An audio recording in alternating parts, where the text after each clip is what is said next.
So I'm going to go ahead and start recording, and then I'll share the recording with her tomorrow. But she did say to tell you all hello, that she was doing just fine.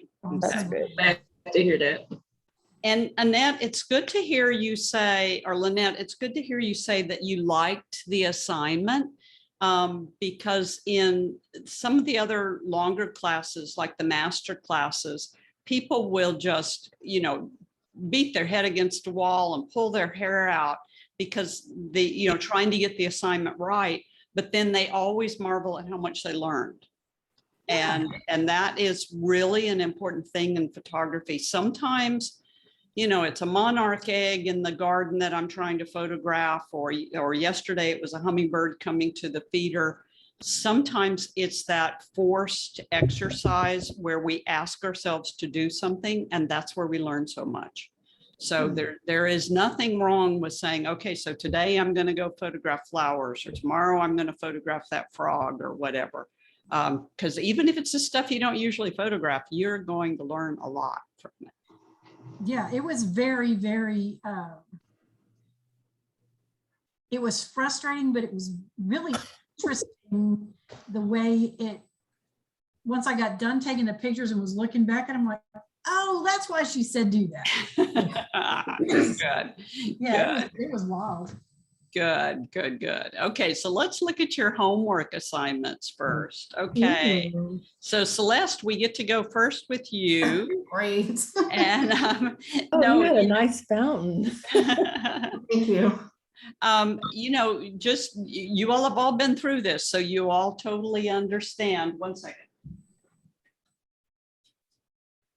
Cat has decided he likes it up here with all these windows open. He didn't know there were so many open windows up here. And so I got to pull his chair over so he'll quit bugging me. Okay, Celeste.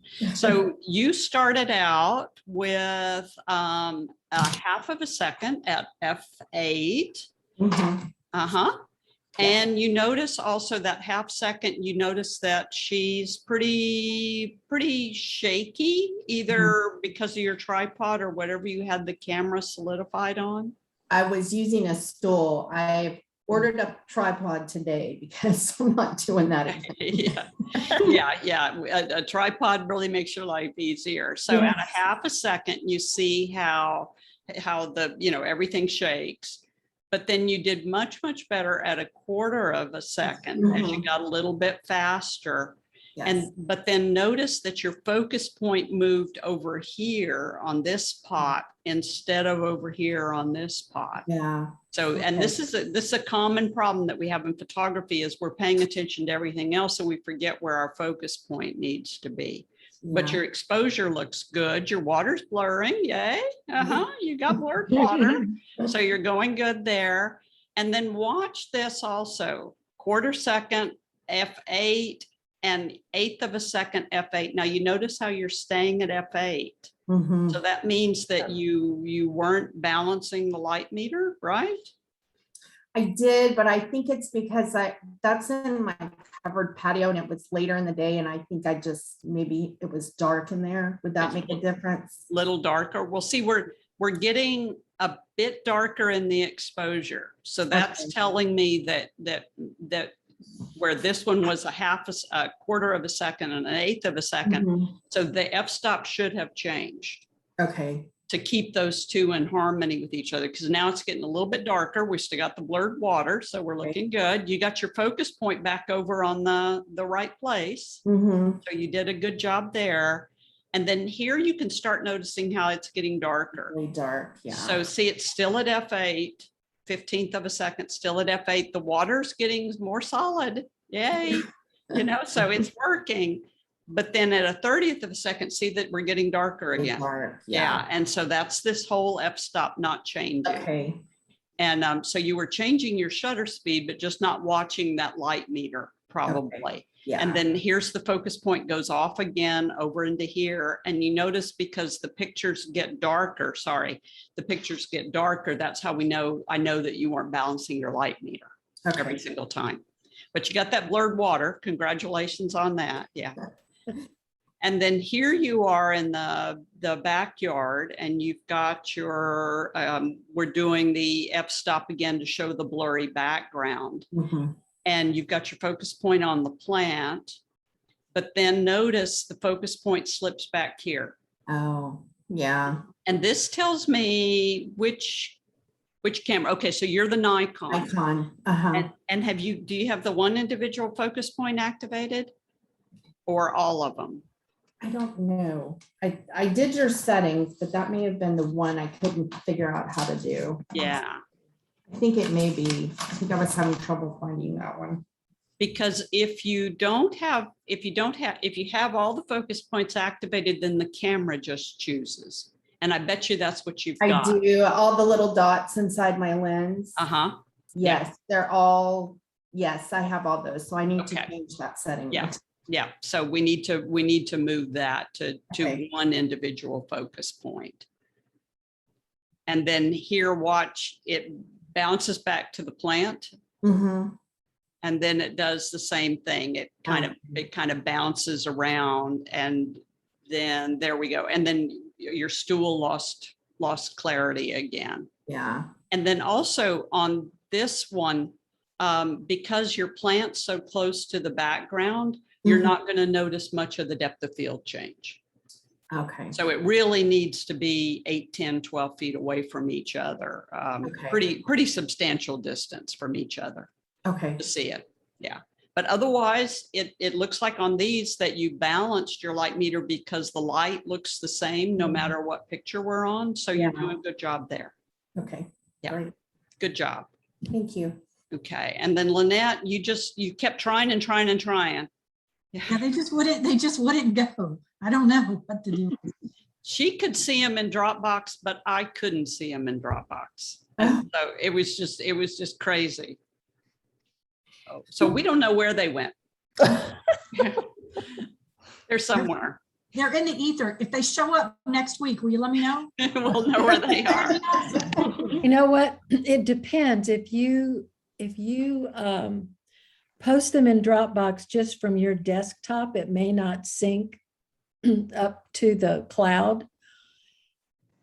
So it depends on where you drop the photographs in. I don't understand. Dropped them in where? Because she followed the link.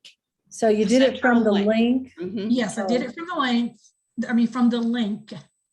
And then And you opened it up. I opened it up and loaded my pictures in. And then when I tried to send them, it said they went. Yeah. And I could, Okay. Yeah, all and right. I will freely admit, I am not the most technical person ever. So. All right. There's no telling. But you're learning. I'm learning, Yeah. I'm practicing.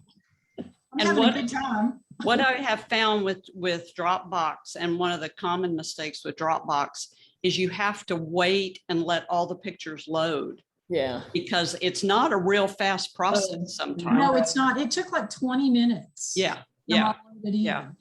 And I waited until I got a picture up and then it said all done. So or something like that.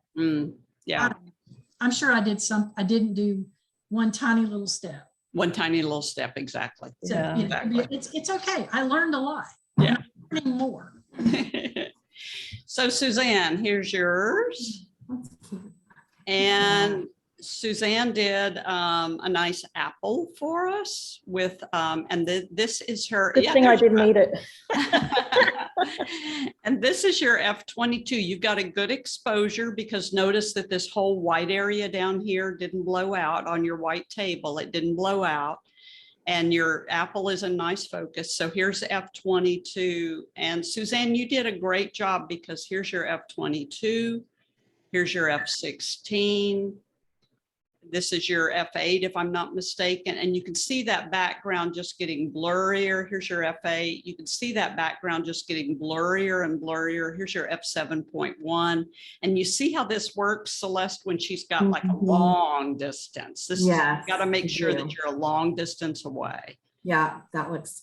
And yeah. then you also, the combination, you also have to get as close as you can to the subject. So if you're a long distance away from the subject and the subject is it doesn't all work. So it's a combination of the two.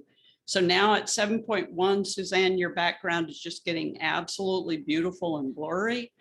And then we go to 5.6 and it's looking nice and out of focus. Everything's rolling just like it's supposed to. So you did a good job on those. And Wow. notice also that there's no exposure change from all of those. Every single one of them has the exact same exposure. And so that's how I know that you balance that light meter. So Yeah, that's I felt good with that one, but the water one. So can I ask a question about depth of field? Yes, go ahead. Okay, so the depth of field is the distance between the object and the background? The depth of field is the area that's in focus. But to make our background soft, we need that background to be a long way away. So the further your background is away from your subject, the easier it's going to be to blow your background out of focus. But officially, your depth of field is how much area is in focus. Okay, so it's the depth of field is the distance to the subject and in focus. Mm-hmm. Okay. Yeah. Well, the depth of field is officially how much of your subject is in focus. Okay, That bokeh, the blown out foreground and the blown out background is all based on it's math formula. It's all based on how close you are to your subject. And it's all based on how far away your background is from your subject. okay. So Suzanne, here's your fountain. And this is a half a second at f36. So this should be a lot of depth of field. But see how there's not a lot of depth of field. There's not a whole lot that we're seeing in the background. So that's telling me we've also got some camera movement going on. Yeah, yeah. Tripod stability. Yeah, I'm the same. I can't remember who it was, but I'm also getting a new tripod after this lesson. Yeah, I'll talk to you all about I kept tripods. thinking like this. Mhm, yeah. Yeah, I'll give you my recommendations on Yeah. tripods. And then this is an 1/8 of a second at f36. But at that 1/8 of a second, you see we got good blurred water going on there. So you're at least accomplishing that. And then this is a 15th of a second at f25.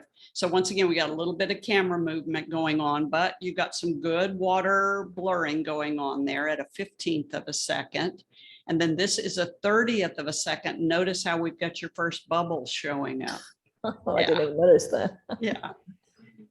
And then here is a 60th of a second, and we've got a real nice, cone forming on the top of that fountain now. And we got some bubbles going on down there. So we got a little bit of camera movement still going on. And then at 1/25th of a second, now we've got that good firm, structure in the water coming along there. And then also notice that now at 1/25th of a second, it doesn't matter so much if the camera's moving. So we're not noticing it as much because now the camera, the shutter speed is taking care of stopping the movement. And then here we are at 250th of a second, and we got good bubbles going on there. And you notice that you've kind of kept your exposure going in all three of those photos. So that means you're balancing your light meter pretty well. Your f-stop's changing as well as your shutter speed is changing. But we've got good structure going on in that. You notice at 6.3, your background really is starting to get pretty blurry. So this is looking good. And then I think that was the last one. There wasn't a 500th of a second in there. So you did a good job on that one. Very good job. All right, so it's good to know that the camera shake, because I was like, I couldn't figure out. Yeah. I don't know how many pictures I've got on my laptop. I just kept going. Yep, yeah, that's good. Yeah, a lot of camera shake. Definitely. Patricia, I didn't get your homework assignment, right? No, I didn't No. do it. Okay. Get Okay. around to it. Okay. And then Catherine, here's yours. So you've got this little cactus thing, definitely 8-10 feet away from its background. We can tell from that just how small the little subject is. And watch as we go through her shots that we go from here to here to here and see the exposure's all the same. And then here finally at f10, we're starting to see more detail back in that background. And this is a whole 320th of a second at F10 out in that sunshine. You were baking out there, weren't you? I was. It is hot. It is hot. Yep. And then we even went even more than that. And you notice that now you're just seeing all that detail in your shrubbery back there. So going back to the beginning, you see how it just started out so blurred back there. And then when we get down to the end, 10 and then a little bit more than that, there you go. So then you're seeing a pretty good detail in that shrubbery. Yeah. And keeping the exposure the whole time. You didn't blow out the flower pot. You didn't blow out the siding on the house. And so you did a good job. Okay. And then this is your water. Water was my challenge. I didn't have a nice little fountain. So we've got apparently the sprinkler hanging from something. Yeah, it's one of those fixtures that's on the ceiling. Yeah. Goes Okay. down. So I thought, Oh, well, I'll just okay. try that, see what Yeah. happens. Yeah. Worse. So this is 2/50th of a second, and you see how the water, you can, if you look real close, you can see the break between each little water drop as it's falling. And F5, notice the background's nice and soft back there. And then you're just moving slower and slower and slower. And I'll give you some numbers here, but see, now it's just becoming one constant spray. It's wild how that happens. Yeah, Oh, yeah. and then see at 30th of a second, just a constant spray. Wow. And then here it is at a half second. You can barely even see the water. And F36, now you can see the detail on your siding. Mhm. Yeah, so I just thought that was neat because that faucet just, or that sprayer just completely disappeared. So good job. Good Thank job. you. And kept the exposure all the way through. So remember that when you change the f-stop, you've got to change the shutter speed. When you change one, you've got to change the other. So nothing changes them. And then Catherine, you did this one as a little lanyard for us, which I thought was a good little exercise here. I was being creative with how to make water spray. Yeah. But see, at 2/50th of a second, isn't it interesting that we've got the spray blurring, not completely, but blurring, but yet we've got the water bouncing off the little flower thing, and some of it's hitting up into the air. So that was a good exercise. And then I think this is the 30th of a second. And you notice now that the water is just one whole stream coming out of the garden hose. So, and then the exposure once again stays the same. So you did a good job balancing the light meter. I think this is the one where I couldn't get it to 1/8.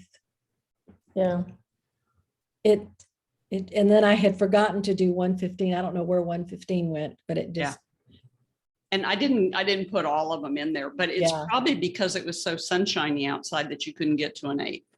I mean, I tried, I moved it, did all kinds of things and it wouldn't. So I thought, oh, okay, I guess. Yeah. For whatever reason, I'll find out why I did. No, you did a good job. I suspect it's because it was just so hot. It was just so bright out there. Yeah, it was pretty bright. And you can tell because there's no, there's very little shadow. So you were doing this, 11 o'clock or 1 o'clock in the afternoon. And so it's, yeah, It's toasty. It's I was ready to toasty. Jump in that. yeah, yeah, hose. yeah, it's hard, but you did a great job. Thank you very much. Now, who was it that told me about Auto ISO? that was me, That was Suzanne. Suzanne. Okay, good, good. Yeah, on your handout, I had you move your ISO to 100 if you were a Canon and 200 if you were a Nikon. That's your baseline best picture at 100 or 200 ISO. And Suzanne emailed me and said that, she just couldn't get it to balance. And that was because of the Auto ISO. So what happens if you set the ISO to auto, it takes the last shutter speed you used and the last f-stop you used, and it'll just raise and lower your ISO to keep you at that shutter speed and that f-stop. So you can sit there and rotate your dial all you want and nothing's going to happen. Yeah, Is there a scenario where you would want to do that? It's a pretty advanced scenario for me as a wildlife photographer, but when I know good and well for this bird I'm going to photograph, I have got to have this shutter speed and I have got to have this f-stop. Then I'm going to set my ISO to auto, and then the ISO will fluctuate up and down to let me keep that depth of field and keep that shutter speed. So, you can kind of imagine a scenario where you absolutely had to have the background X amount of blurriness and a shutter speed. Then that's when you would use auto ISO.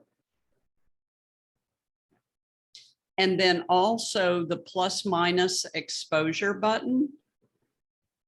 There's a couple of you Nikons that have got one of these. The 7D has one of these also. It's a plus minus button.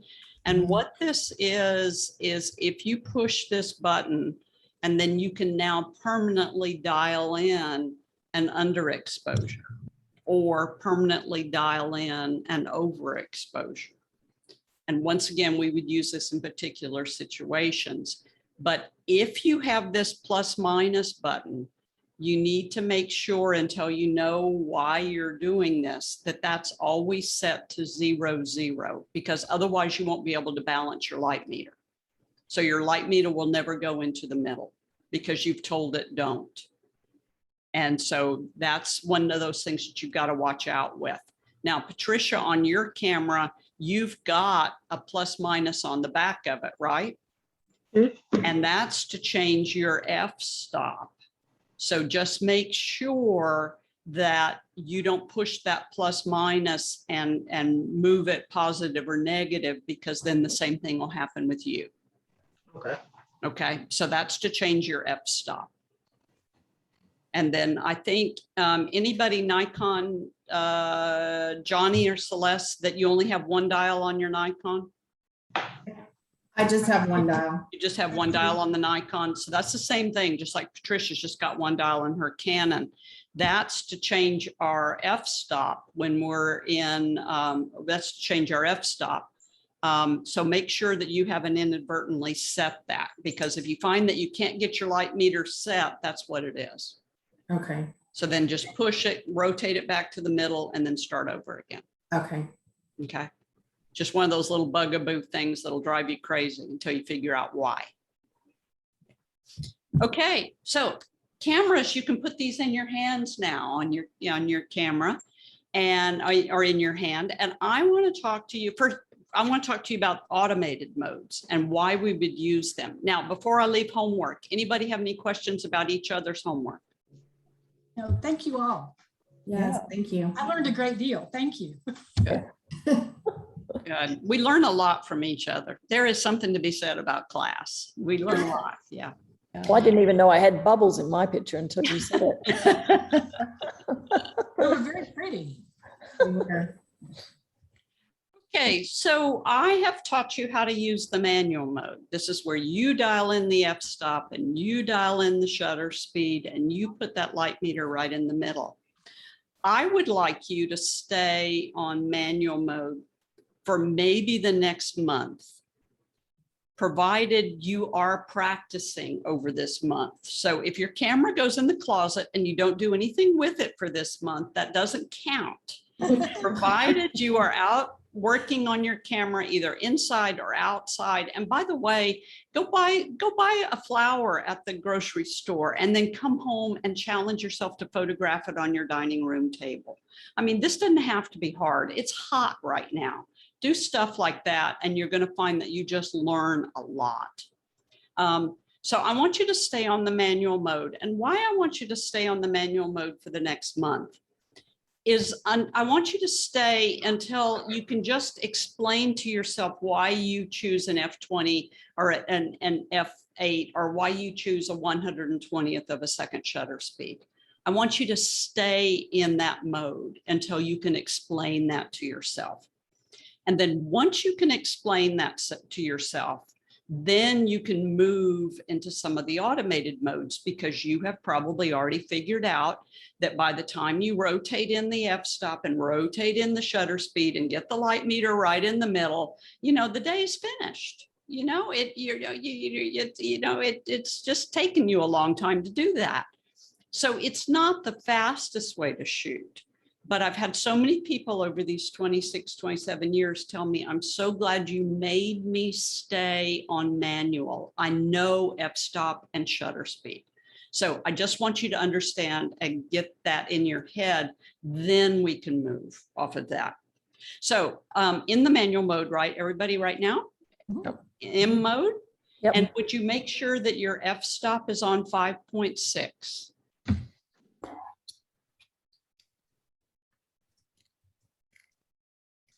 Yep. So everybody's on 5.6. Mhm. Okay, good.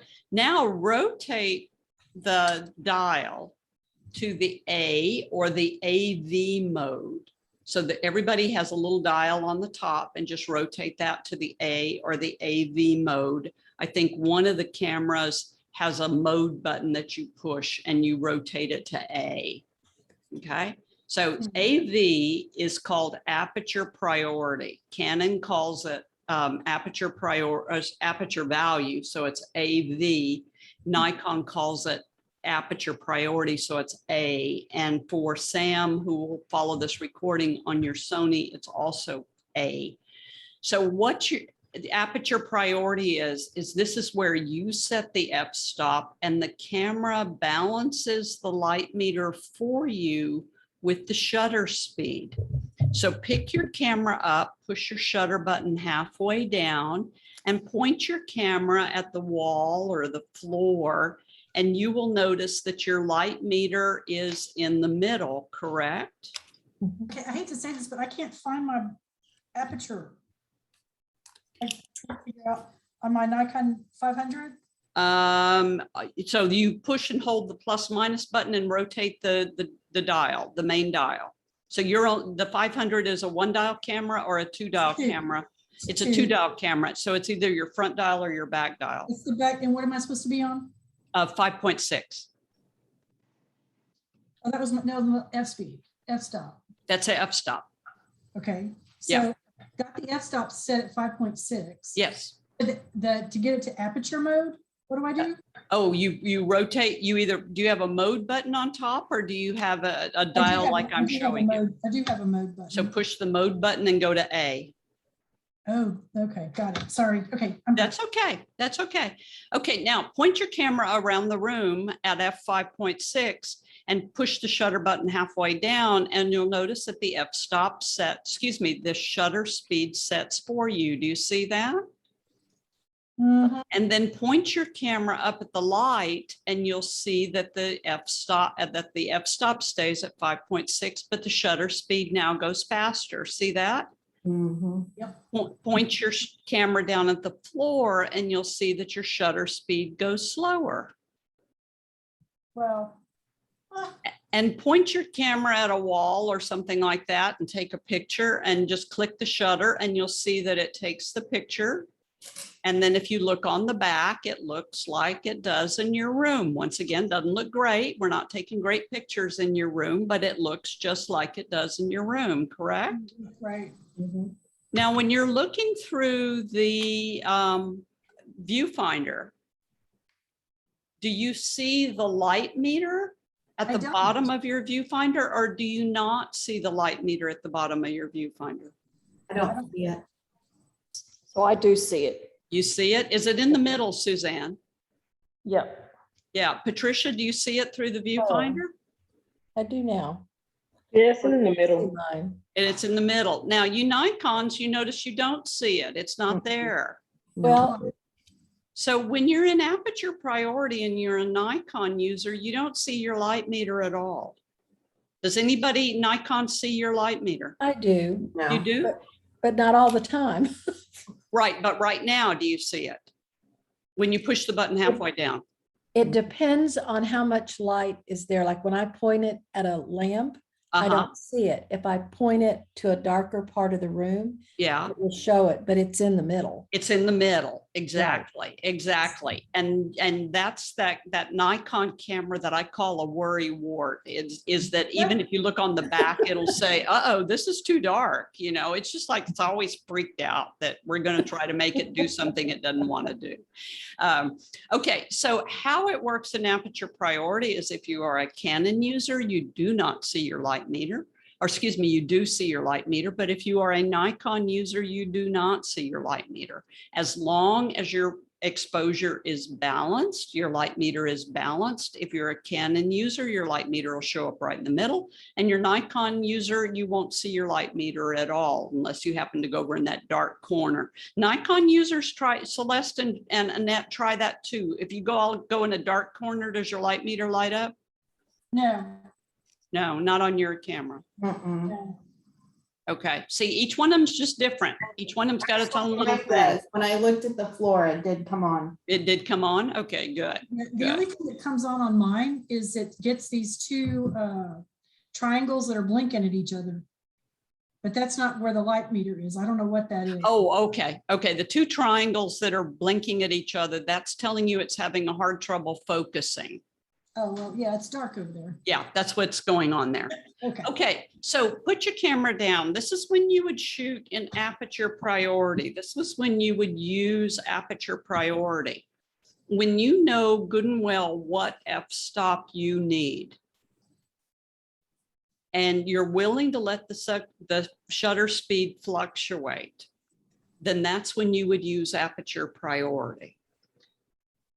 But I use aperture priority almost 100% of the time. So the way that I shoot, and this might be a little confusing right now, with the way that I shoot is I look at my subject and I determine what kind of depth of field I want. I determine what kind of blurry background I want or how much area in focus I need. I set my f-stop accordingly. So for a bird, I'd set my f-stop at 6.3, 7.18. For a swallowtail butterfly, I would set my depth of field, my f-stop at 6.3. And then when I point my camera at the subject, I look at that shutter speed that I'm getting. And if that shutter speed is fast enough, then I just continue to shoot. If that shutter speed's not fast enough, I reach my finger around to my ISO button and I raise my ISO. So by raising the ISO, I can give myself a faster shutter speed.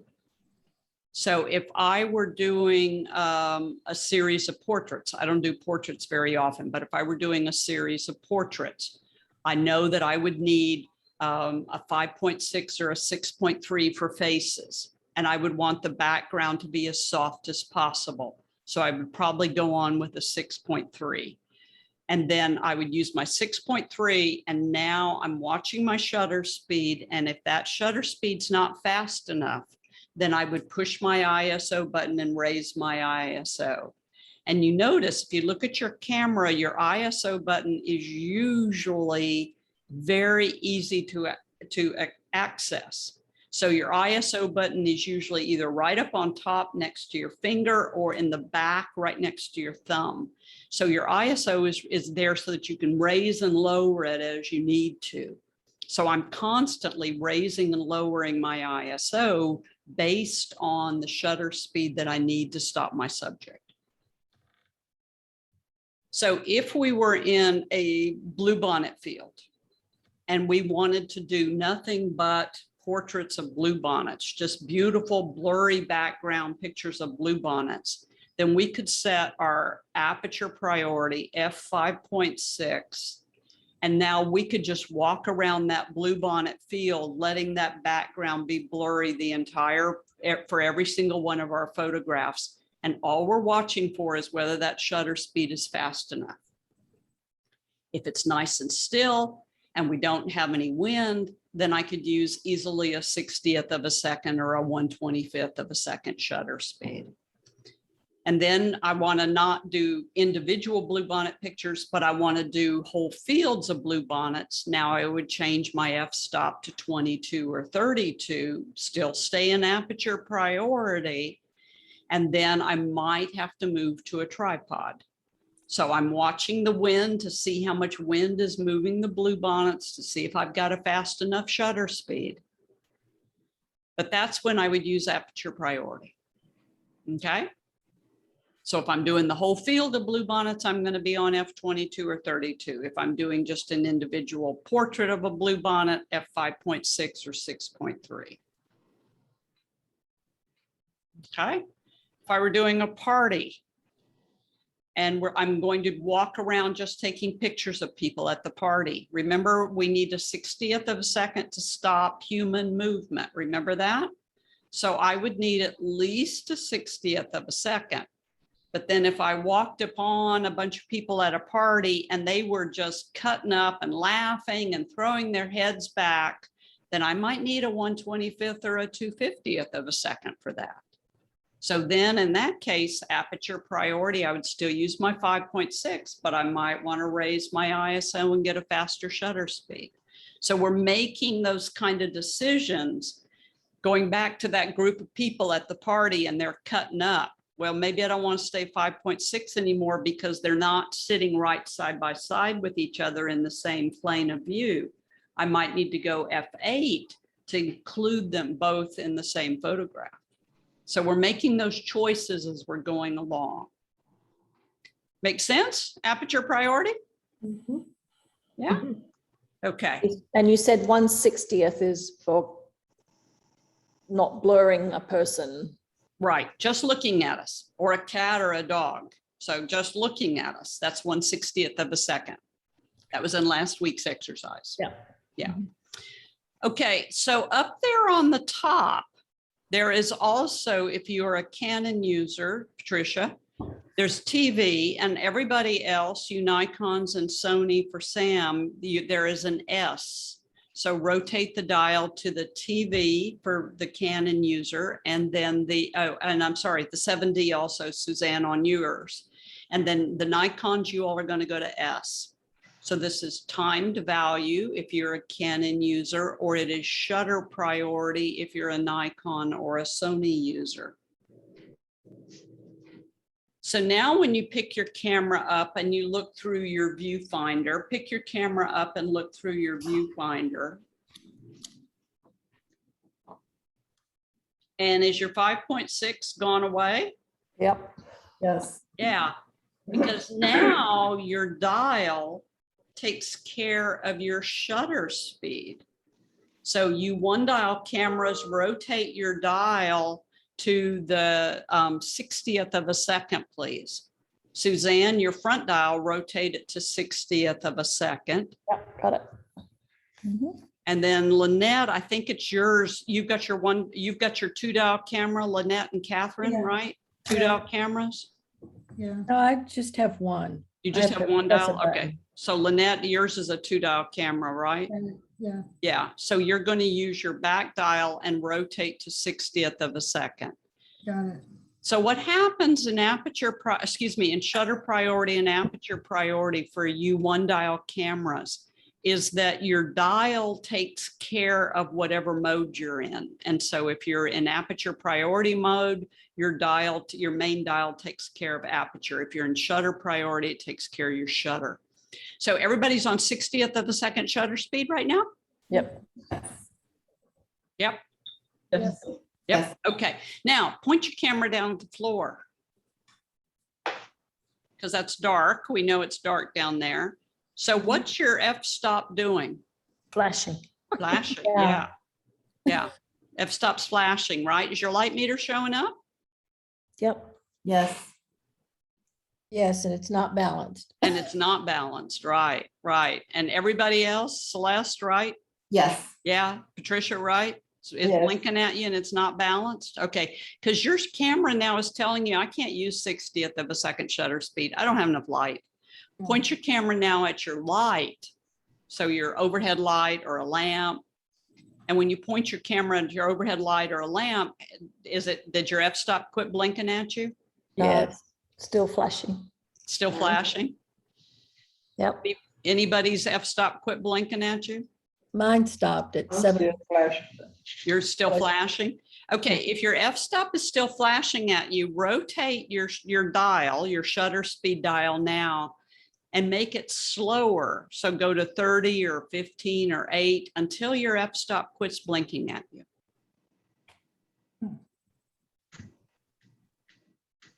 1/8. 1/8 of a second. What'd you get, Celeste?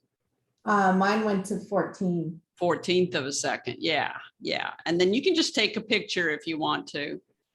Once that f-stop quits blinking at you. And so in shutter priority is where you know what shutter speed you need. And you're going to use that shutter speed and then either not balance the light meter, which I'll explain in just a second, or raise your ISO so that you can balance your light meter. So shutter priority is when you know what shutter speed you need. And I don't use shutter priority very often. I use it for 2 instances. And I'm going to tell you about one in just a second. But shutter priority is when you know exactly what shutter speed to use, and you're going to set it there. And then you're going to try to balance the light meter, either raising your ISO or not balancing your light meter, whichever one you choose to do. Not balancing your light meter is not an option, except in one instance, which I'll show you in just a second. So shutter priority, TV or S, is when you know which shutter speed you need. Okay. So if you were photographing a waterfall and you knew that you wanted that blur, then you'd put it at 1/8. I probably wouldn't, because I could rotate it to 1/8 and then it's going to sit there and it's going to blink at me. Okay. And it's going to say, I'm waiting for you to fix me. Where Oh, if I were in aperture priority and I just went to f32 and checked my shutter speed at f32, okay. then I'm getting closer to the ball game. But the reason I don't use shutter priority is because I could do something like exactly what you said. I could dial in my f8, I mean my 1/8 of a second for my water, for my blurry water. But now I've got to hunt and peck to try to find my shutter speed. I mean, my f-stop. Okay. So it's for me, it's kind of a slower process, a little bit slower process. That makes sense. But put your camera down. I'm going to come back to that in just a second. Okay. Because now I want to show you some, go back. Not ready to make my move yet. Okay. So I want you to either shoot in manual, aperture priority, or shutter priority. But what happens if you shoot in all those other ones? So don't make any changes in your camera right now, because we're going to come back to it in just a moment. But you can just look, okay, on your camera. The P mode does not stand for perfect, and it does not stand for professional. The P mode is program mode, and it's been programmed by the factory to not let you take a bad picture, except it doesn't know whether you're photographing children jumping on a trampoline or a waterfall. It has no idea what you're photographing. What it's trying to do in the P mode is put you as close to an 1/8 of a second, as close to f8 as possible, meaning most stuff's going to be in focus. And it's trying to put you at 60th of a second, meaning most humans will be stopped. So if we have enough light to move your shutter speed faster, then it will. If we don't, then it'll move it slower. But that's what program mode is trying to do. The green box mode is, or the auto mode, is just absolutely positively the kiss of death. I definitely don't want you to use this. And Patricia, I want you to rotate your dial to the green box mode, if you would, for me, because I know this works on your camera. Rotate that top dial to the green box mode. Okay. Okay, now push your menu button. And how many menus do you have going across the back? Pay attention to how Patricia's camera works. I have a lot of them. How many do you have? 1, 2, 3, 4, 5, 6, 7. 7. Okay, now rotate that dial back to the M. And now push your menu button. And how many menus do you have? Okay, I have 4. You only got 4 menus when you're in the M mode, Mm-hmm. the manual mode? Okay, 1, 2, 3. Are you talking about across the top or down? Because it's like it's Across, along the across, but it's across all the top. so down. Okay. Yeah. That one is 7. You've got 7. And now that was that green box or M? That's M. M. Now go back to green box. And how many do you have on green box? On the green box, across is 4. Is 4. So she Yes. has 7 menus full of features in the manual mode.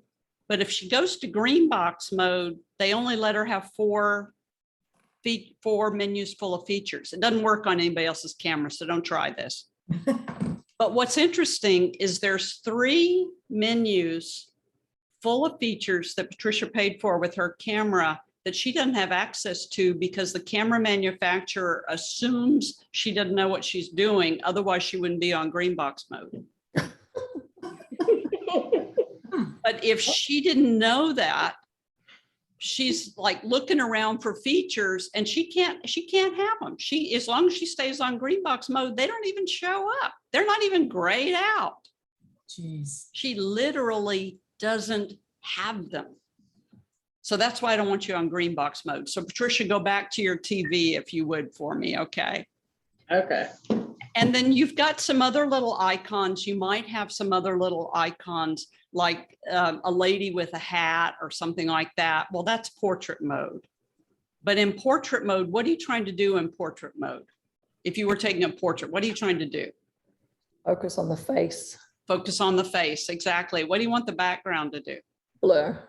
You want it to blur, exactly. So the portrait mode, all that's doing is taking your f-stop to 4.5 or 5.6 so that you can blur the background. That's all that's doing.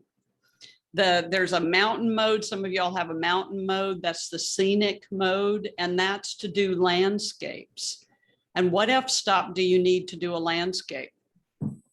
30, 28 up 20. higher. Yeah, Yeah. 22, 32, something like that. That's all the landscape mode is doing. It's just putting your f-stop at 22 or 32. That's all it's doing. And then the tulip mode, that's just for your macro photography. Nothing changes how close you can focus. So it just the macro photography, it just softens the backgrounds. Another thing to soften the background, that's all it is. But you know how to soften the background. And then the Running Man mode or the little action mode, that's simply taking you in aperture priority or like aperture priority, opening your f-stop to your biggest opening so that the maximum amount of light is coming through the lens, and then it raises your ISO skyrocket. So that's all that's doing, so that you can get the super fast shutter speed. Yeah, my So- previous camera, I lived in those. Yes. So all of those modes you now know how to do. So you don't have to use them anymore. And so that's why I want you to stay on the manual mode, the aperture priority mode, or the shutter priority mode. And now you don't need any of those hokey modes. Okay? Because now you've been through the class, you know how to do it. So we don't need any of those hokey modes. Hokey modes. Huh? But hokey modes, exactly. But features that I do want you to use. So go back and look at your camera if you would, please. And you can look on the back display panel because you probably already got all this set. So if you just want to, Canons, you all want to pull up your Q, then, you know, pull up your Q menu. Nikons, you all would do your I or your info so that you can just see what's on the back of your camera. You want to be in autofocus continuous. And in Canon, this is called AI servo. For everybody else, including Sam with your Sony, it's called AFC. So everybody see AFC on the back of your camera or autofocus or AI servo? Yep. You see that? Okay. When AI focus, is that right? You don't want to be on AI focus, Trisha. You want to be on AI servo. So toggle over to that, push that button in and go to AI servo. Okay. Okay, yeah. Now, what AI servo is, or autofocus continuous is when you're looking through the viewfinder and you've got your button pushed halfway down and you've got your focus point on your subject. As long as you keep your button halfway down, that autofocus will keep moving with your subject. So if you're photographing that blue bonnet again, that's kind of moving in the breeze, if you can keep that focus point on that blue bonnet, the camera will move right with it. Or you're photographing that kid and that kid's kind of moving around. If you can keep that focus point on the child's face, keep your finger halfway down, that camera will keep focusing. As you change position, subject changes position, that camera will keep focusing. So this AI servo in Canon, or autofocus continuous, is where we need to stay almost 100% of the time. So the camera is constantly refocusing. You'll hear it too. You'll hear it kind of working. It'll constantly refocus. And then you want to stay on your rapid release. So this is your 3 pieces of paper stacked on top of each other. You see the little icon right here. Trisha, you've got this just right on the back of your camera. You got a little button for that. But everybody else, you should be able to see it on a couple of your Nikons where you're over on the left-hand side and you have a dial. This will be your CH or CL. Who's got that dial on the left-hand side if you're a Nikon? I do.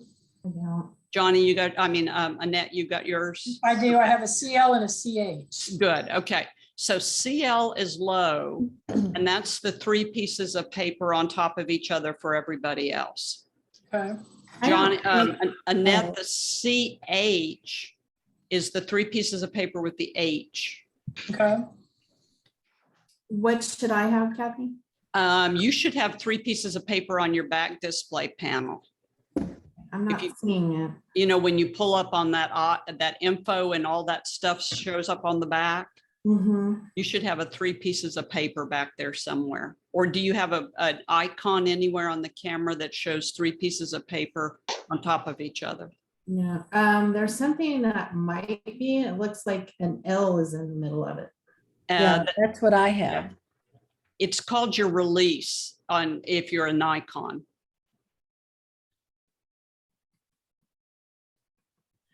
See, I have like 3 pieces of paper like that, but there's an L in the middle of it. Okay, good. So that's low. And then when you push the button, your info button to activate that 3 pieces of paper with the L, do you also have a 3 pieces of paper with an H? It won't let me go to that one. It won't let you go to that one? Mm-mm. I have an L, an M, and an S. Ah, good. So your L would be your low. Yeah.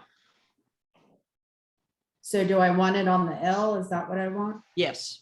Okay. Okay, so I'm gonna leave it alone. It's on the L. Okay. Don't go Now- looking for it. Now this means that when you push your button down, the camera will just keep taking pictures. Oh, okay. Now, if you've got a fast shutter speed, like an 8,000th of a second, because we had a ton of light, then if you held that button down, then you would hear it just go over and over and over again really fast. So in your shutter priority right now, everybody's still in shutter priority, right? Mhm. Yeah. Okay. I'm not sure. Rotate your shutter speed as fast as it'll go.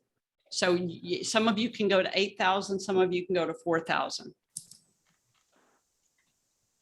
Yeah. Okay. Everybody at 4,000 or 8,000? Yeah. Yeah. Yeah. Huh? I'm at 8. 8. Yeah. Okay, good. Now hold the button down for just a second and see how fast your camera will fire. Wow. They're all That's a black. lot. Yeah.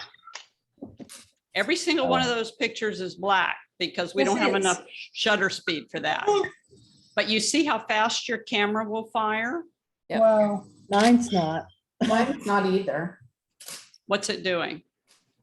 And when I hold it down, it just does it one time. One time? Okay, so then we're not in the rapid release mode. You should be just, it's 1 square versus the 3 squares on top of each other.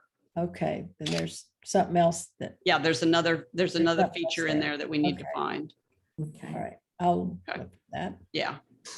So it's the rapid release. Okay, take your shutter speed and move it back down to 60 again, now that I let you play for a second.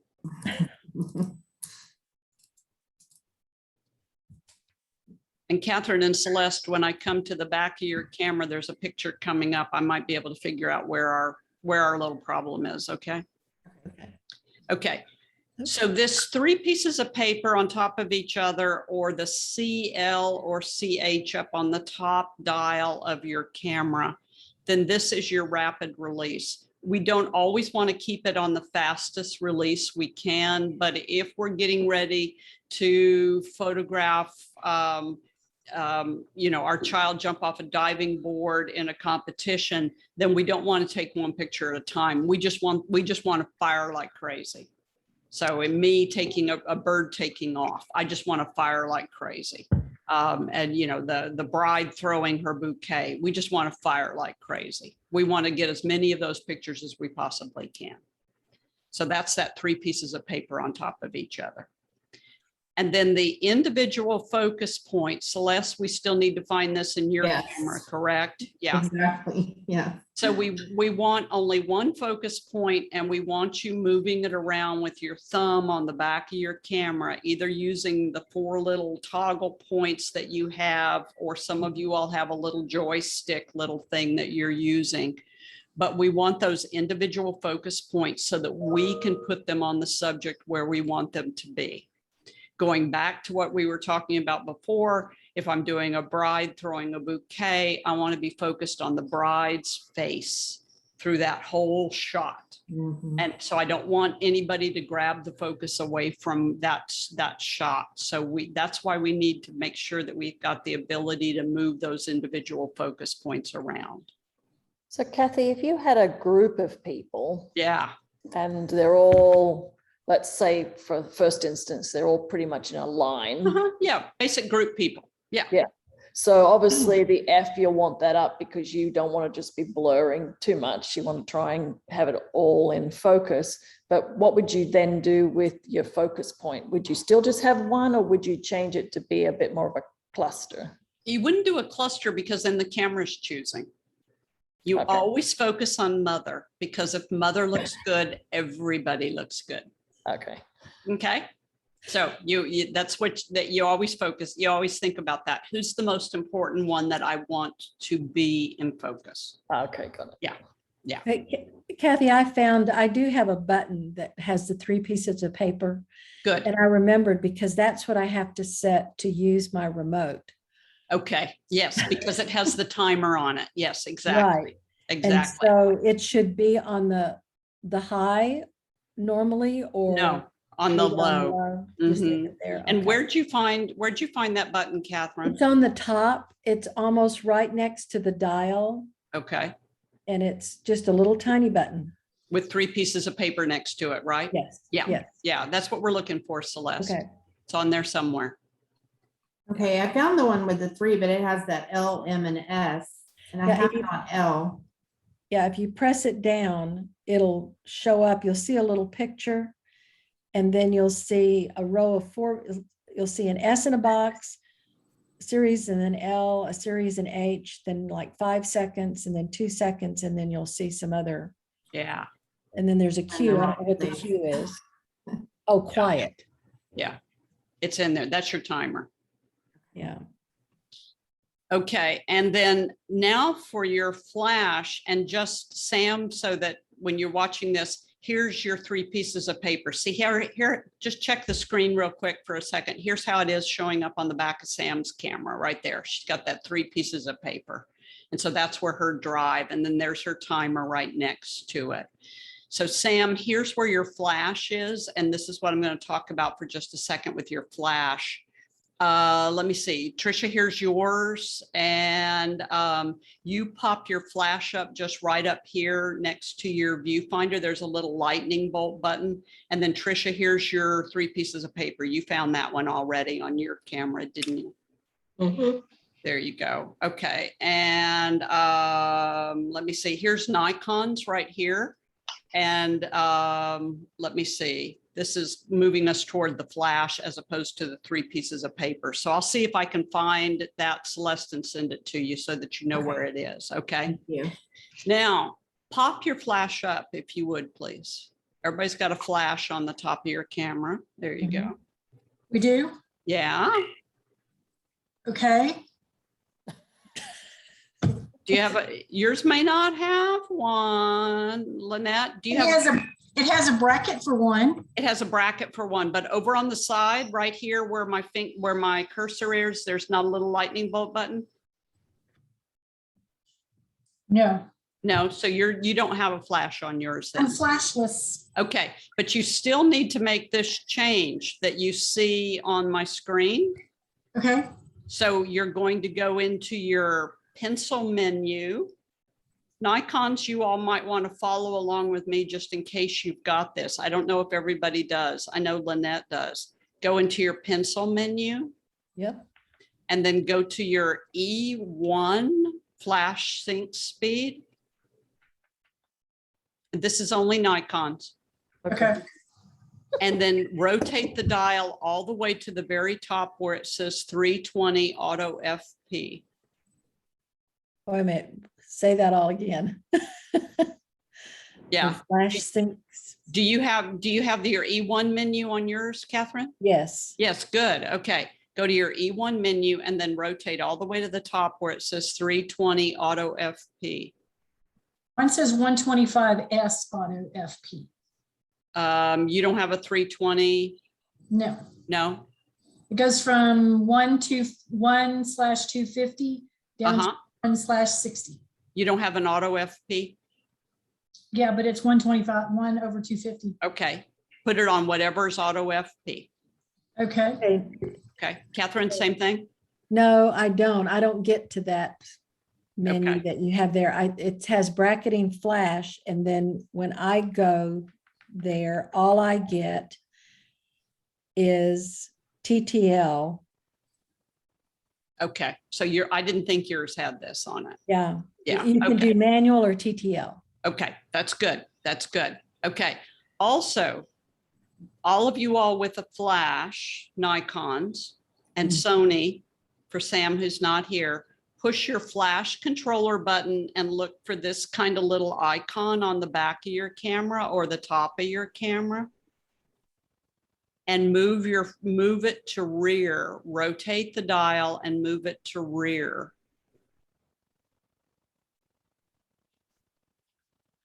Okay, this is a Nikon Sony issue. This isn't a Canon issue. So we're pushing the little lightning bolt thing. Uh-huh. Pushing your little lightning bolt button and Oh. then moving it to rear.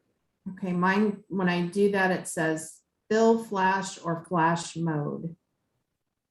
Fill flash or flash mode. I don't get a slow or a slow rear. Mm-mm. Ah, interesting. Okay, put it on fill flash then. Okay, that's what it Okay. was.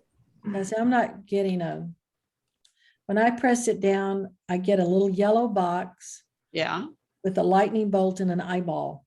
good. Okay, keep rotating your dial Oh, and go, rear, I got it. yeah, and then go to rear. Go Okay. past the light, go past the eyeball. I see it. Okay, I got Okay, it. A lightning good, bolt good, and rear. Good, Okay. good, good. Okay. And rear. Okay, super. Okay, now what we've done is Nikons and Sonys.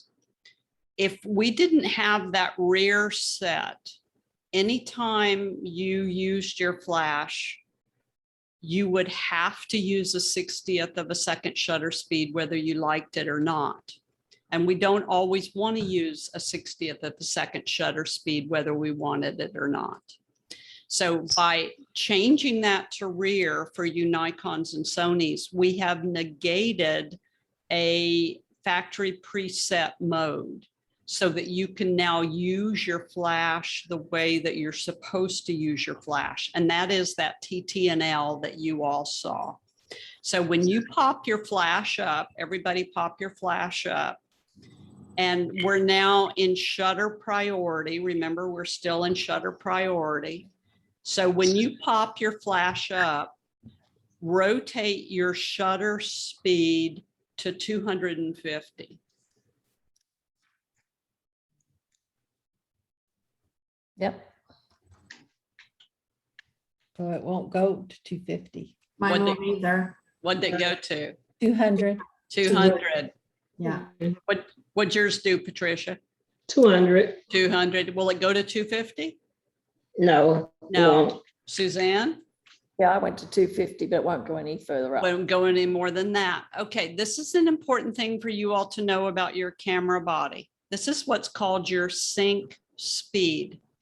This means that you cannot use your flash at any higher shutter speed than that. You can use it at any slower shutter speed, but not any higher shutter speed than that.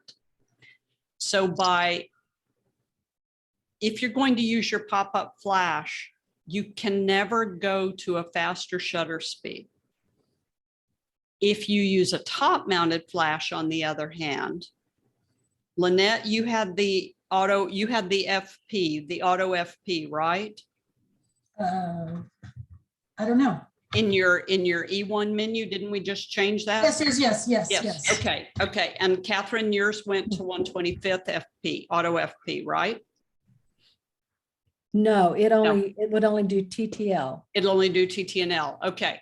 So Suzanne and Patricia and Lynette, if you all are using a top mounted flash, you all can go faster than 200 or 250th of a second shutter speed, provided you're using a top mounted flash.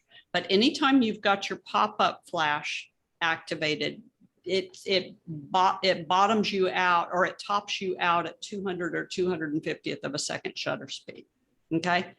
So, you just have to know that this is what's going on with your camera, because all of a sudden your shutter speed will start blinking at you and you've got plenty of light and you're trying to get your photo and light up, with a little bit of flash, and it won't let you do it. So you're going to have a top mounted flash to be able to go above 250th of a second. Okay. Nikons, you all, and Sony, you all can stay set on rear 100% of the time. So you can just set your camera on rear anytime you want to, and then just leave it there. So shutter priority. Here's one time when I would use shutter priority. Set your shutter speed to 60th of a second and keep your flash popped up.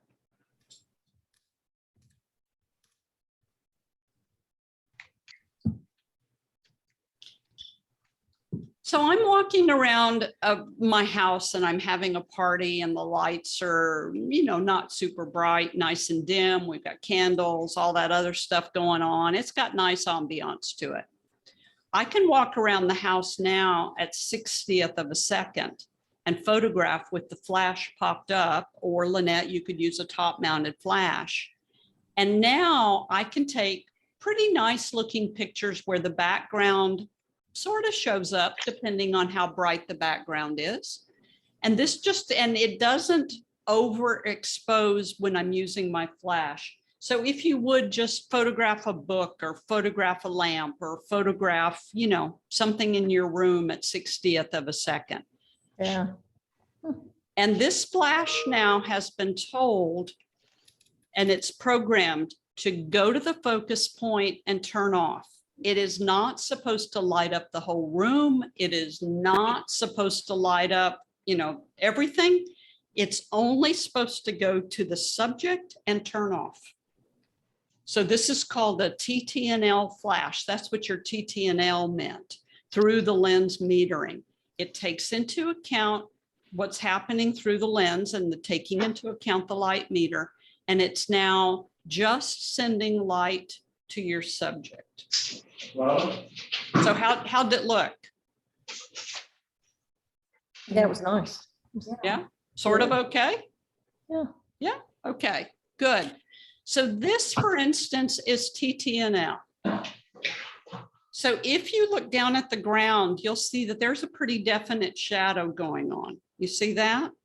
But then I'm using my Canon 430EX, and Suzanne and Patricia, this is a really reasonably priced entry-level flash. It's a 430EX2 or an EX3. So these are, $250 flash. Nikons, it would be your 500 SB. And once again, it's an entry-level flash, but it works just absolutely perfectly fine. So this 430 EX2 or EX3, if you're a Canon user, and it's a 500 if you SB if you're a Nikon user. You want to use a Canon flash for a Canon camera, Nikon flash for Nikon camera, Sony flash for Sony camera. But because I'm dealing with harsh shadows with this young lady, I'm using a flash, but if you look at her face, you will notice that you can't see I'm using a flash. And that's because the flash knows I'm focused on her face, the flash knows go out and hit her face and turn off. That's all the flash is supposed to do. So since I'm outside and I'm not inside in this situation, I'm going to be in aperture priority, 60th of a second, rotate my f-stop to 5.6 or whatever, raise my ISO to give me a 60th of a second, and then I'm going to let my flash fill in the shadows. If I were in a darker environment, so the sun's starting to go down just a little bit, we're starting to turn on all those little twinkly lights, I still have to make sure I've got a 60th of a second shutter speed because I'm photographing the little guy. But if you position your subject in front of some of these beautiful lights, it adds to the background and it fills the background in. Aperture priority, raise my ISO a little bit to make sure that I've got a balanced light meter, use my flash, and make sure that you position your subject against some of those beautiful twinkly lights. But once again, you don't see I've used my flash. The flash is not important to the photograph. So that's the beauty of these top-mounted flashes. If it happens to be that I'm in a darker environment, this is a genet in Tanzania, and this is a mongoose, and it comes out at night and it hunts around for rodents and stuff underneath the thatched roofs of the restaurant. I'm not going to pass this critter up. So I need a 60th of a second shutter speed for when it stops. And now I'm just going to go in shutter priority, 60th of a second shutter speed, because I don't really care if my background shows up or not, like I did on the little guy before. And now when I focus on the genet, the flash is going to go and hit the genet and turn off, shutter's going to open and close, and I get my photograph of my genet. So if I don't have a lot of light, then I can simply go 60th of a second shutter speed. So this young lady out on the street, position her so that we've got all the lights behind her. Put the go into shutter priority, 60th of a second shutter speed, pop the flash up or put the top mounted flash on, focus on her face, shutter opens, flash hits her face, shutter closes, all over with. So if you don't care what the background looks like, you're going to get kind of a darker background. But if you do care what the background looks like, position your subject against some of those lighted backgrounds. Make sense? Mhm. Okay, so you're going to try this flash and see how it works. If we know we're in a dark environment, then we're just going to go 60 and force it. But if we've got some of those lighted backgrounds, we can go aperture priority and make sure that once again, we get to about that 60th, but then raise the ISO so that we can make sure we get those lights in the background. That flash comes in handy too. So the top mounted flashes that I just told you about, the external flashes, they have a head that twists to the right and the left and up and down and even backwards. So in this case with this at the Cadillac Ranch up in Amarillo, I had to photograph this for the Back Roads of Texas book, and it's snowing and it is cold and it is dreary and there is nothing. And I can't figure out how in the world I'm going to make this thing look good because I got to keep moving to get this assignment finished. People with the beautiful dog came up. I said, well, you know, can I put your dog in front of this? I thought, well, okay, the pretty dog will make it look good. And then on the top of my camera, I swiveled my flash over to the side, focused on the dog with my side focus point. That told my flash go to that focus point. So it tells my flash to go off center, not front. It tells it to go off center. And when the flash hit the dog, some of the overlay of the flash also lit up all the metallic in the paint on those silly cars. So I got my picture. So that flash is a really, really nice gadget. Get yourself one because they really are a good one. Top mounted flash, 430 for your Canons and 500 for you Nikons. And then there's another gadget that we can use to add light called a reflector. Anybody have one? No? So a reflector, it's a large round disc. And on one side it's silver and the other side it's gold. And then you twist it and it folds up into a little bitty circle like this. But what it does is it reflects light.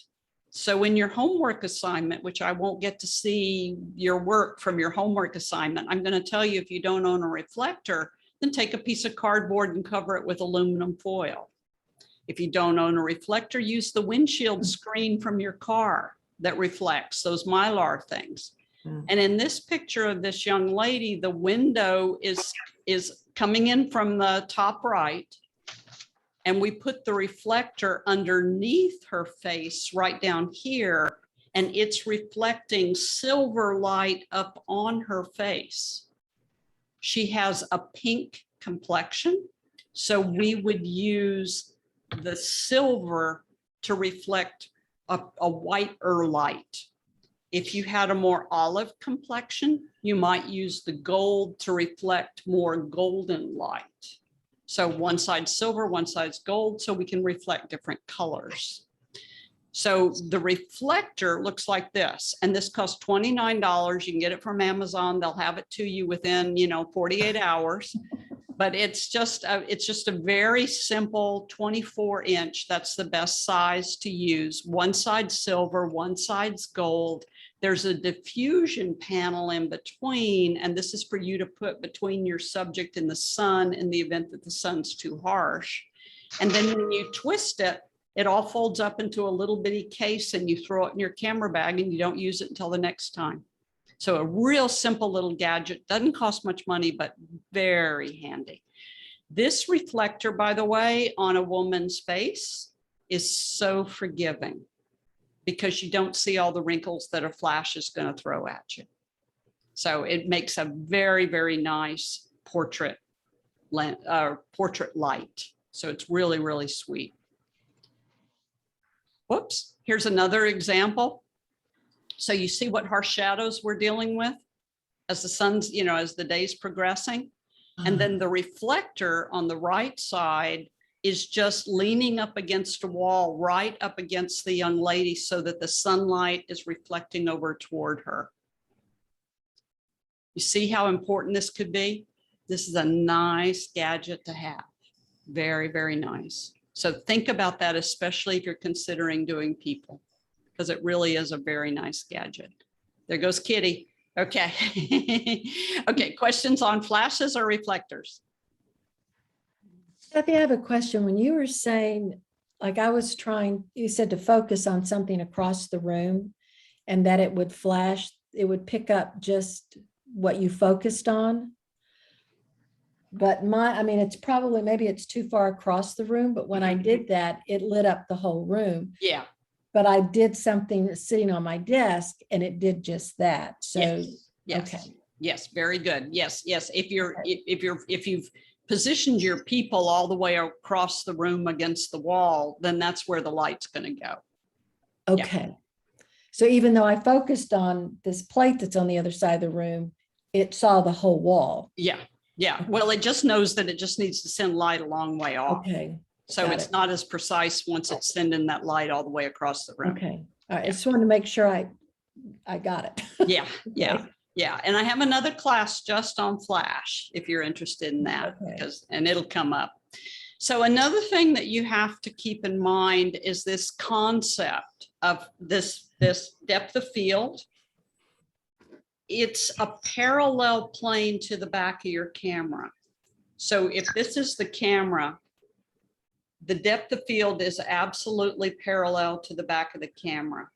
So if you tilt your camera like this, your depth of field goes like this. And if you tilt your camera like this, your depth of field goes like this. So your depth of field is absolutely parallel to the back of your camera. So on this calla lily, if I want to get that entire face of that side of that calla lily in focus, then I have to make sure that I have got my camera absolutely parallel to that flower. So you see how the center of the flower is out of focus? You see how the orange area over here is out of focus, but all of those drops are in focus. So this is keeping your camera flat to the film plane. I know we don't have film anymore, but it's called flat to the film plane.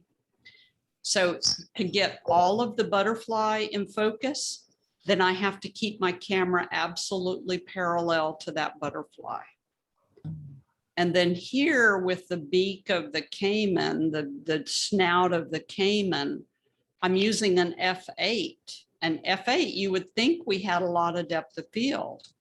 But if I'm focused right on this tip of the caiman's nose, then notice that the f8 only goes to the center of the snout. You see that? Mhm. But if I pull the boat up parallel to the caiman, then that same f8 gives me all my depth of field. Oh, wow. So it's called flat to the film plane. So we keep our camera as parallel to those parallel surfaces of the subject to maximize our depth of field. Got that one? Mhm. Okay. Continuously, right? Okay. But that's why it's so important to sometimes get down to like even with your subject. You got it. You got it.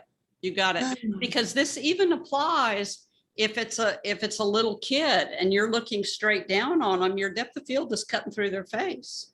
Or your cat or your dog, if you get straight down and shoot straight across, the depth of It makes field, all the difference. it makes all the difference. Yes, Wow. Okay. exactly. You're telling this- me I have to buy a blanket as well so I can lie on the ground. Yes. Beach towel. You can get them there on sale at Academy. So this applies flowers, not botanical specimens, fossils, museum specimens. This applies to a whole lot of stuff that we get flat to it to I take, maximize our depth of field. I take photographs of my husband's paintings. Yeah. And Yeah. so what I learned, in addition to trying to figure out the lighting, is to make sure that camera is perfectly parallel Mhm. to the center of his Yes. painting. Otherwise, it distorts. Exactly. Exactly. And so I didn't know why. Yeah. I've managed to fix things. I just didn't know why. That's what it is. That's Okay. what it is. Exactly. So here's the tripod that I think you should buy. And this is a $319 tripod, but it is hardy. Mine now is 5-6 years old. So if you think about that, a $319 investment for 5 or 6 years old. This is a MePhoto Globetrotter classic carbon fiber tripod. And this is exactly the one you want to get. The neat thing about this MePhoto is, first of all, it weighs a little bit less than 3 pounds. Good. It folds up. If you fold it up like it comes in the case originally, it folds up to 1.5 feet long. Oh, wow. So when I travel, this is the last thing on the top of my suitcase. It's only an additional 3 pounds and it's only 1.5 feet long. No, I'm When you extend the legs and you want to get the 4-legged one, see this has 4 legs to it. When you extend the legs, it extends to pretty much my height. So that means that we don't have to bend over and we can stand up. And then the nice thing about this tripod also is everything comes in one compartment, in one gadget. The ball head is what we use as photographers. We don't use those handles. Those handles are for video people.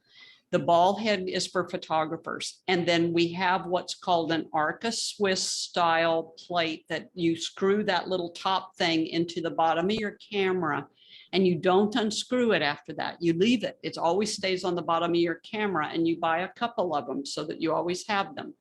But this is the most secure attachment that we can buy because it's Arca Swiss style. So this whole tripod, MePhoto Globetrotter Classic Carbon Fiber Tripod, just costs $319. You can get it at Best Buy, you can get it at Amazon. And then the beautiful thing about it too is it comes in about 7 different colors. So you can get it in silver, or you can get it in solid black, or you can get it in blue or green or pink or red or purple. Sometimes you can find the purple one. At one time they had a yellow one. And then one year for Veterans Day, they made a camouflage one. So they come out with some different colors. And sometimes you can still find some of those funky colors that people have, that people still have. But this is the tripod you need to buy. Perfectly stable. Questions on tripods? No? Okay. And then now lenses. Lenses you need to think of as tools. Not too many people go over to Home Depot and buy a wrench because it has a purple handle. They buy wrenches because that wrench does something. Your lenses do something. So you buy a lens because it's a tool that you need for your photography. You don't buy a lens because somebody on the internet said you need to buy that lens. You buy a lens because you figured out that you need that lens. Before you buy a lens, rent a lens. We've got 3 different places here in Houston where you can rent lenses: Borrow Lens, Rental Lens Source, and something else, another company here in town. Rent a lens before you buy it, because then you can test it. If you think you're only going to use a lens once, then definitely rent it and rent it and see whether you like it or not. This lens is what's called a super wide angle lens. If you look forward and you move your head from side to side and up and down, that's the field of view that a super wide angle lens has. If you're using a camera with a crop sensor, this would be a 10-22 lens. If you're using a full sensor camera, Johnny, is your excuse Johnny, it says Johnny underneath your I name. know. That's why I keep calling you Johnny. Lynette, are you a full sensor camera or are you crop sensor? I don't know. Oh, okay. Okay. I don't know. How would I know that? It's whether you're either a DX or an FX. I'm a DX. You're a DX. Okay. Everybody, Catherine and Celeste, you all are DX? I'm pretty sure. Yes. Yeah. Y'all are DX? Yes. Okay. So everybody here is a crop sensor, what's called a crop sensor. Okay. So this would be your 10-22 millimeter lens. Now this is your lens for super wide angles. This is landscapes. This is grand landscapes. This is interiors. So if you wanted to do like real estate photography and do interiors, so that's your 10-22 millimeter lens. This lens though distorts along the edges, but it also distorts if you tilt it up or tilt it down. So for this beautiful thunderstorm rolling through the Tanzania plains, I tilted the camera up, not straight across, up. And then that distorted those clouds and made those clouds look even more dramatic than what they were. So this is the type lens that if you're doing a landscape like wildflower fields, you tilt it down so that those wildflowers just crawl into the bottom of the photograph. So this 10-22 is called your grand landscape lens. So here, putting the camera all the way down into the bluebonnet field, this lens also focuses close so that I can get real close and intimate with those bluebonnets, but then you can just see forever and ever and ever. So that's your super wide angle lens, your 10-22 millimeter lens. But now I'm going to show you every lens I could get my hands on one day. And it's just going to run, but you see the house at the very end at 500 millimeters, but at 10 millimeters, you can't even see it. So that 10 to 22 millimeter lens, you can't see stuff way off in the distance. Oh. And then that 500 millimeter lens, obviously you can only see things that are far away. And so each lens has a specific purpose. And then that's why you buy lenses. So what do you have on the camera right now? What's on your camera right now? 18 to 135. 18 to 135, good. What's And on I your have 18 to 300. 18 to 300, 18 to 55. 18 to 55, good. And that's what I have on mine. What do you have, 18 18 to 55? What do you have, Patricia, on yours? Am I looking in the lens or you talking about? Look on in the, display? just look in the barrel of the lens, face the lens head on. Look right at the lens, Tricia. Not, no, not through the lens. Not on through the lens, top. look at the lens on the top of the camera. Oh, on the top. Oh. Yeah. What's your lens say? Oh, 18 to 55. 18 to 55. Okay, so everybody, you all have got the basic lens. So that 18 millimeters you're seeing sort of wide, but if you zoom all the way to 55, then you're narrowing down just a little bit. So what you've got is you've got your basic old ordinary lens. John, Annette, you had the 18 to 300. Yes, So you have a lens that you're asking it to do everything. yes. Yes, so it's a one piece lens and you're hoping that it'll do everything that you need it to do. So going from your basic wide all the way to nice and narrow. So, Yes. so what you've got with your 18 millimeters is you kind of right in the middle. This is your good starter lens. Mhm. But what I want to show you is as we get into different lenses, we also get what's called bokeh, B-O-K-E-H. It means blurry. And each lens has its signature bokeh. So this is how blurry you can make your background with the lens that you have. So this is the 18 to 55. A couple of you all have got that one on your camera. The 18 to 55, it just came with the camera. I'm going to shoot this at 55 millimeters and f4, and this is looking out the window of my office upstairs, so you can see the screen in there, but you can see the street outside, so you can see what the leaves look like. So that's what happens when you shoot this lens zoomed out to 55 at f4. But this is what happens when you shoot 50 millimeter at f4. So see the quality of the background, see how the background changed the quality of the blurry background? See Mhm. that? Yeah. So this lens is once again known for its construction because it makes a really pretty blown out background. But if you go into the professional level lenses, Canon does this as well as Nikon and Sony. This is the 70 to 200 millimeter lens at f4, and that's the beautiful background it gets. So each one of your lenses is not only, it is known for its how well the background blurs or doesn't blur, the quality of the clarity of the background or the blurriness of the background. So each one of them they're known for certain things. This is the construction of the lens.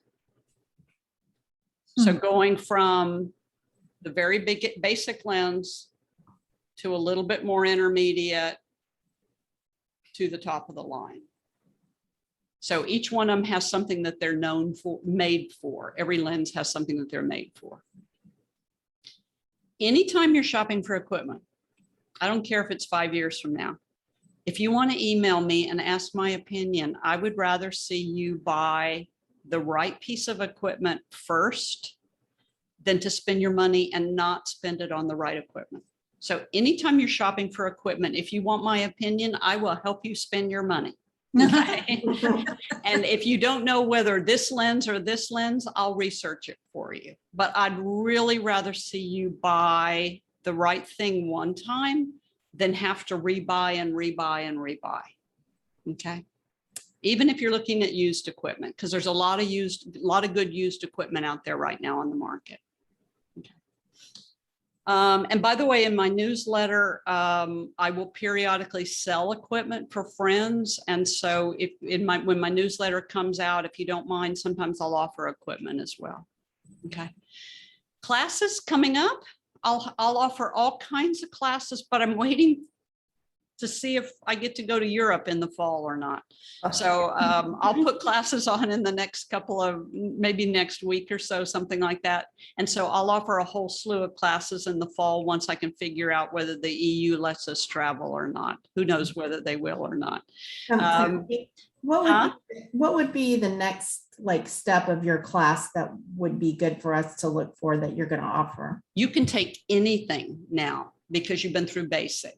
I'll offer some master classes in night photography, textures, flower photography, and then there's a fourth one. I forget what the fourth master class is. Those are a little bit more advanced. Take some more classes before you take one of those. But for instance, coming up, I'll offer introduction to your Lightroom and Photoshop so that you can learn how to start processing your pictures. Okay. There's 3 different levels of that. And then bird photography is coming up. There's all kinds of stuff. Yeah. Okay. So I promise I'll put them on calendar. I've just thought that we were going to be able to travel a little bit more than. Well, we all think that, don't we? We've all been hoping, haven't we? Yes, that maybe we all want to get back to normal. That maybe we could go somewhere. Yes. And maybe, fingers crossed, we'll see whether this one goes or not. Northern Ireland in October. I know Costa Rica is going because I've already been to Costa Rica twice this year. But if you want to go somewhere, I've got one opening for a female who wants to share a roommate. And then Costa Rica in February. Those are for birds and landscapes and that type of thing. And then here's all my contact information. You've got all that on my handout. And please, stay in touch, ask questions anytime. You're never a bother. If I have time, I'll get right back to you. Okay. Questions? I have a question. Sure. The lens hood. Yes. Use that or don't use that? Always. Always use it. Always. Because when your camera falls to the ground, which it will, its center of gravity is going to make it go lens first, crashing into the ground. And that lens hood is your shock absorber. So that lens hood is going to hit the ground, it's going to smash, and it's going to cost $36 to repair it. I've done it. If you don't have that lens hood on, then your lens is going to crack. And so you want that lens hood on all the time. And if you don't own a lens hood, you want to order a lens hood, but make sure you order it from Canon for Canon lenses and Nikon for Nikon lenses. Don't get a lens hood that's made by an off brand. I don't know what a lens hood is. Lens hood? Yeah. It's just the thing you put on the end here that sticks out. Yeah. Okay. Like a little metal ring. Uh-huh. Yeah. Yep. Mine's plastic. Yeah, it's plastic. Mm-hmm. Plastic. Okay, and it looks like kind of like wings. Uh-huh.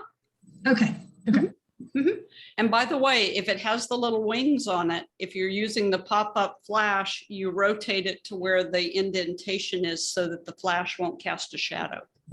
Ah. Clever. And if you don't have a lens hood, look in the box that the lens came in, and you very well might have a lens hood in the box. Because almost all lenses come with a lens hood. Yeah. And so I have another question. Sure. Obviously, Houston, humidity, air conditioning, cameras drives me crazy. So I've been keeping my camera. We have a room for the cats in the back, and I have a cupboard at the top. Yeah. Just it's a little warmer in there so that when I go outside, it doesn't instantly fog Yes. up. Yes. Is that the only way you can? That's the only way. That's the only way. Yeah.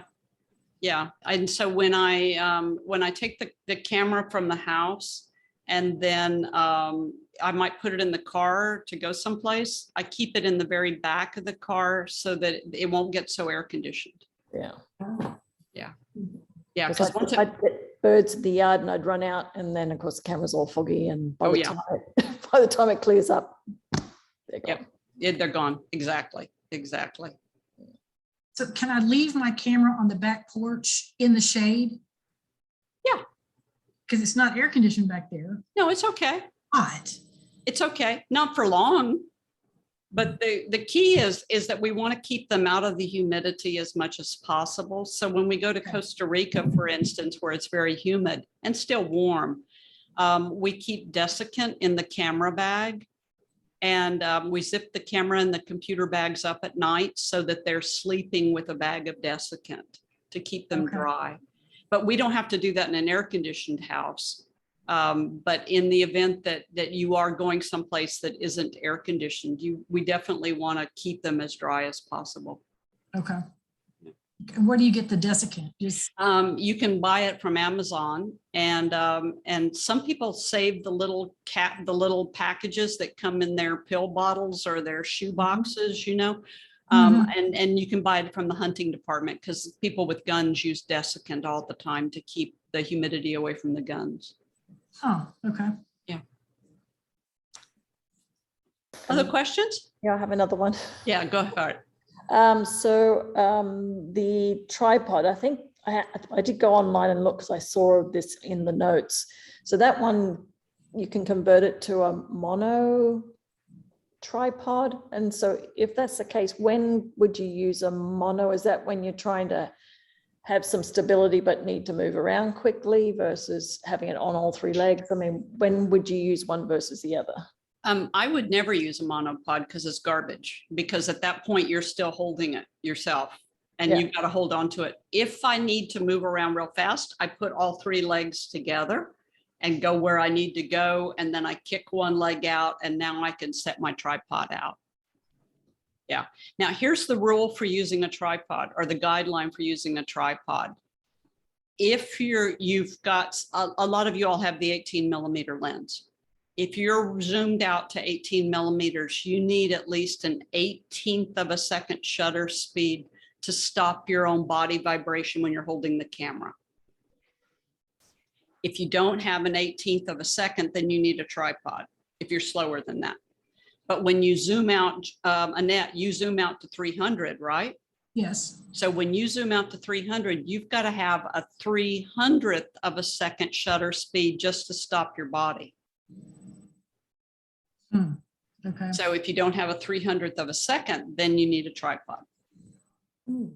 Now we can wiggle with vibration reduction, image stabilization just a little bit, but you're going to get bitten if you don't kind of pay attention to that rule. So if it zoomed out to that 300 millimeters on your 18 to 300, you need to have at least a 300th of a second shutter speed to handhold that camera. Okay. Yeah. So that's, Put it up on my That's knees. pardon?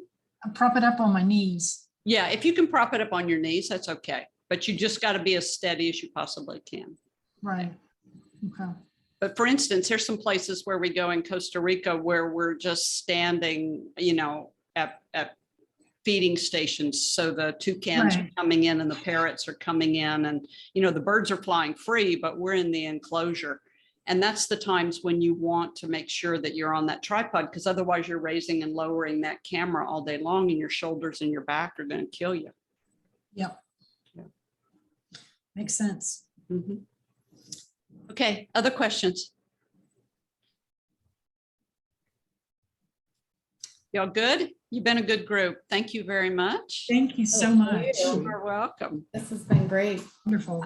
I've Yeah. enjoyed having you all. I hope to see you in another class soon, and I will share the recording with you tomorrow, okay? Awesome. Thanks, Thank Kathy. you. Thank you so much, Kathy. Hey, Okay. Kathy, I have one more question. Sure. If we do the second lesson, could you give us some feedback Yeah, if we send it to you? put it in the same Dropbox or, Okay. or whatever. Okay. Yeah, we'll see, Lynette. Put it in the same Dropbox. It'll stay open. Yeah. Okay, because since I had already done all the assignments before, and that one was really problematic. And Yeah. so I want to go back and redo that and see. I'll look at them. But I don't really have a moving object The men in my house really don't want to stand and wave. Yeah. They're very impatient. And so I may have to go somewhere and find someone's animal. Yeah, or a garden, your garden sprinkler. Yeah, I may try that again Yeah, too. try that again, yeah. And then Okay. also watch my website because I do have 3-day weekend workshops. I've got one coming up this weekend in the Hill Country. So those are also fun because, there's a little bit of travel, but not too far away. Okay, good. Okay. Okay. Right. Good night, everybody. Thank you very much. Bye. It's been great. Bye-bye. Bye. Night, ladies.